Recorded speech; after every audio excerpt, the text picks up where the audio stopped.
What's up people, Draculas is right here, and welcome to a special video. Well, it's going to be probably pretty much, it might happen a couple of more than once within a few weeks or so. Today we are talking about gems. Now, I'm not talking about precious gems or anything like that. I'm talking about gems in video games. Now, you guys, I'm not trying to steal anybody's thunder like Metal Jesus or Angry Video Game Nerd or anybody like that. I love them guys to death. But every single person around the world has their own opinion on a particular gem in a console. So I thought to myself, get myself started, nice and started with a nice tippy toe to some big consoles and everything. But we're going to start off with a very, very big one, to be honest. And that's Nintendo. Nintendo's been going on for decades and decades and decades. Pretty much started on the Atari 2600, if you guys want to know, with the Mario game and Donkey Kong. They were owned by Nintendo, and it went to the Atari. And then, a few years later, Nintendo Entertainment System came out. And boy oh boy, they actually brought out some hella treasures out there. And yes, we are talking about the NES today. I have a good collection of NES collections. Not as big as AVGN or any of the other big guys out there. Because, like I said, Nintendo Entertainment System games are extremely expensive and they are rare. I mean rare. If you're looking for them on the internet, you're going to be paying some stupid prices for them unless they are not well, you know, well looked after or well praised upon by people. But I buy them because I like playing video games. Whether they're bad, good, or glitchy anything, or makes no sense. I'll buy them either way. But either way, I decided to pick 5 games from the NES library in my collection that I think are gems, and I would say to you guys, if you guys do own an NES, or probably thinking about getting an NES, these are ones I would say you to definitely get. They are not in order, I'll just talk about them, so you guys have an idea what they can be. Okay? So let's get this first off with a strong game right now, and this is Batman, the video game. Now, before Arkham Origins, before Arkham Asylum, before Arkham City, before any of that lot, we had this game, and pretty much it's a side-scrolling game. It's not linear, it's literally going from the left side to the right or going down to the top, and all the way to the end you fight Joker. That's pretty much it. It's pretty much a standard bog-off NES side-scrolling game, and it's awesome because you're playing as Batman as always. And like I said, I want to show you some clips of the actual gameplay and everything, that every time you play as him you get to learn how he plays. It's like within Batman in the new games, he was straightforward because it was like literally it was literally holding you by the hand to guide you straight to the end. With this one, you had to think before you start, because if you jump the wrong way, you're gonna end up getting yourself killed, or you're gonna fall to your death. And plus, you have yourself the bangerangs, you have yourself your grappling hook. You have so much stuff to do in this game, and the bosses as well are quite tough, to be honest, for this game.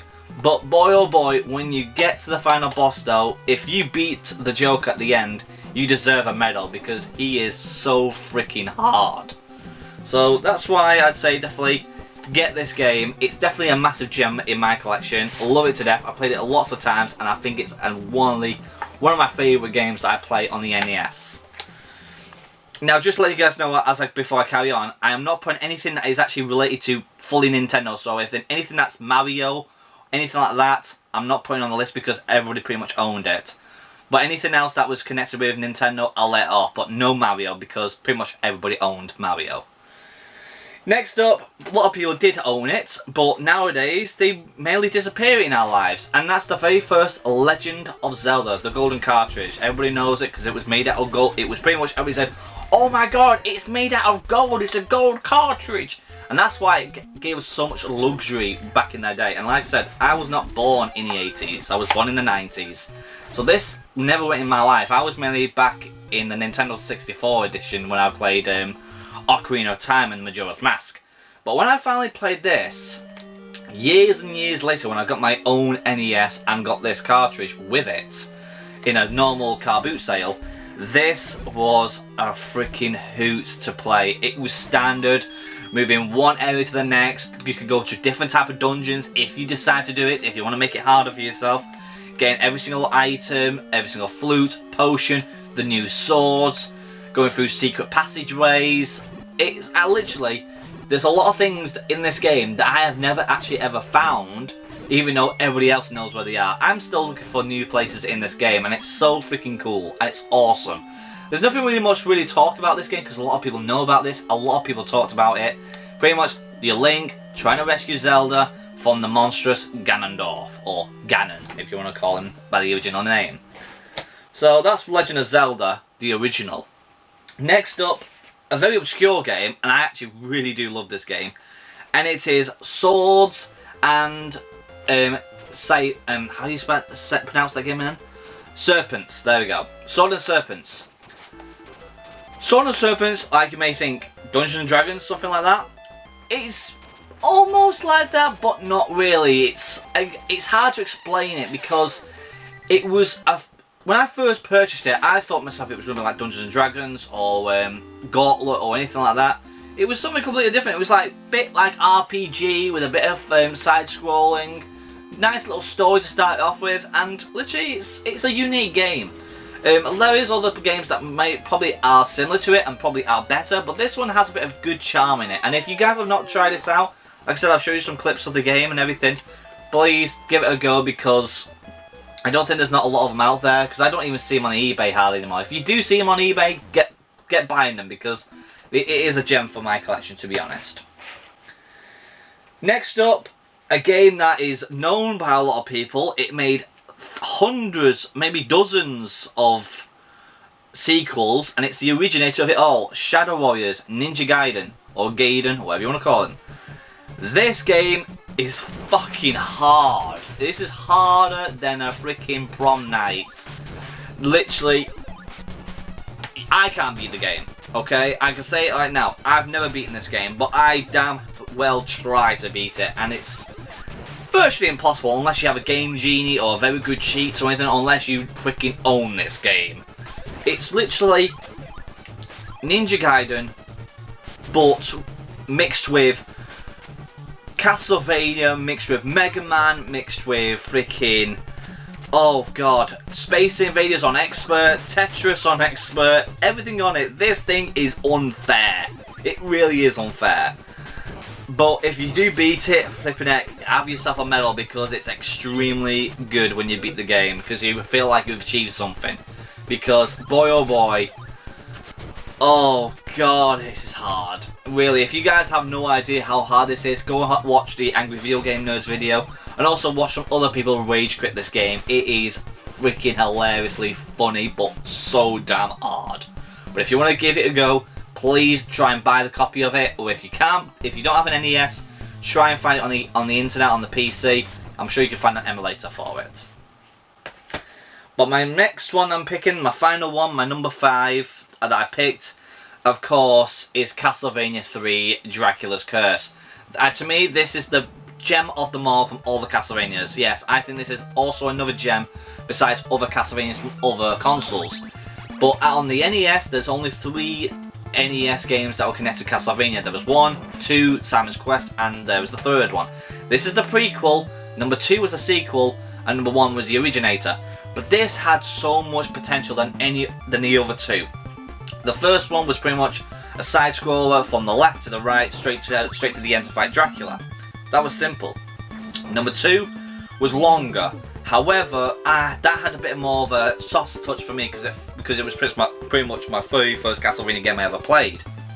But there were some thoughts about it because of the wording of some texts, and it's hard to pronounce how good that game really is if you look at it with a fine knit nurse's comb. But with this one though, had a lot of potential, and it did succeed a lot than the last game they did for number 2. Because you could play as more than one character. You could play as Belmont, Alucard, I don't remember the female character, I don't fully remember, and some sort of hunchback guy. 4 characters altogether, different areas to go on. You can go up or down to a different area of the map, but you could go around full circle. And Dracula is one of the most hardest Draculas I've ever encountered. You have to fight him in 4 different forms, if I recall. I think it's 4 or 3. And the last one is an absolute pain in the ass. But before you even get in there, you had to go through all the areas. And some of the areas are really unfair. Just as unfair as Ninja Gaiden, but not as that hard. But boy oh boy, have I ever got to the end? almost. I was stuck on the last 2 episodes, the last 2 missions, and I never got any further because I just got stumped. I kept on failing over and over again. I just couldn't do it. But I tell you what though, people, this is a gem. If you guys can find this cheap, well done to you, but good luck for finding it because this game is expensive as hell. I don't even know how much this game is worth nowadays. If you guys look on eBay right now and type in Castlevania Draculas Curse boxed with the manual and everything, you'll see how much this cartridge is actually worth because it's in my hands. The whole entire thing is in my hands. But yeah, that's my last gem for today. So pretty much though, if you guys do have an NES in your possession and you have a few games, can you tell me what your favourite NES game you have? And do you think it's an absolute massive gem? Like, is it hard to come by? Is it rare? Is it expensive? Or is it just a standard, bog standard Mario game? Either way, please let me know. I'm going to sneeze. Excuse me. Anyhow, that's all I got time for today, people. If you guys want to see more of these, please smash the like button. I might be making some more anyhow because I think I'm going to continue doing the Nintendo era of consoles. So probably next time I'll be doing will be probably the Nintendo Wii U. So, I'll see you guys then for the Nintendo Wii U collection on my 5 gems on the console. The people I'm still going to see you guys for subscribing, and I'll see you guys next time. Cheerio!